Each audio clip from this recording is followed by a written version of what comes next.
Masakit man, pero laban lang.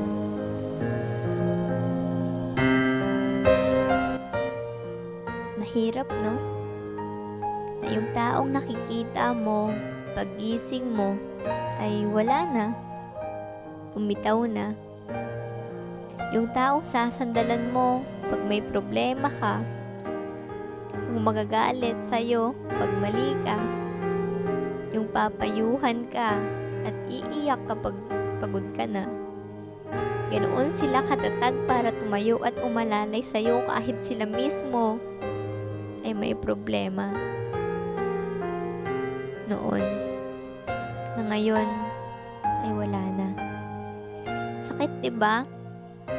Ang sakit, 'di ba? Lalo na kapag naaalala mo yung mga araw na kasama pa sila.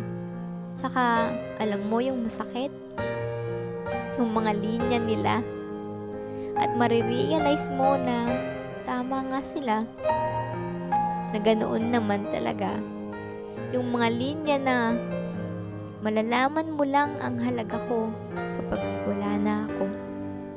Mamimiss mo lang ako kapag wala na ako. Hahanapin mo ako kapag wala na ako. At malalaman mo lang lahat ng ito kapag wala na ako. Mga salitang sobrang sakit pero totoo. Mga salitang narinig mo na hindi mo na maririnig pag ang tao ay wala na sa'yo. Ang hirap. Sobrang hirap. Sobrang hirap kapag walang magulang. Hindi mo alam kung saan ang sasandalan. Hindi mo alam kung saan at kung sino ang kakapitan. Kasi iba sila. Iba sila. Tsaka yung mga bagay na ipapaalala pa nila sa'yo na ngayon ay wala nang gagawa. Yung paggagalitan ka at ipapaalala na mahalaga ka. Pinagalitan ka hindi dahil gusto nila kundi dahil sa mali ka. Ngayon, alaala, hanggang doon na lang ang magagawa.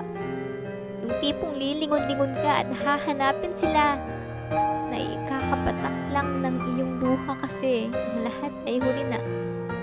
Wala na sila.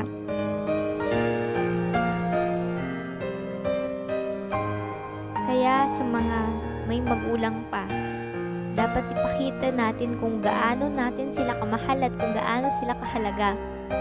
Hindi natin masasabi ang takbo ng panahon. Maaaring hindi ngayon, na sana hindi. Hindi din sa susunod na mga taon.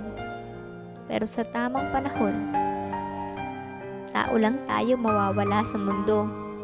Kaya hindi natin masasabi kung hanggang saan lang tayo.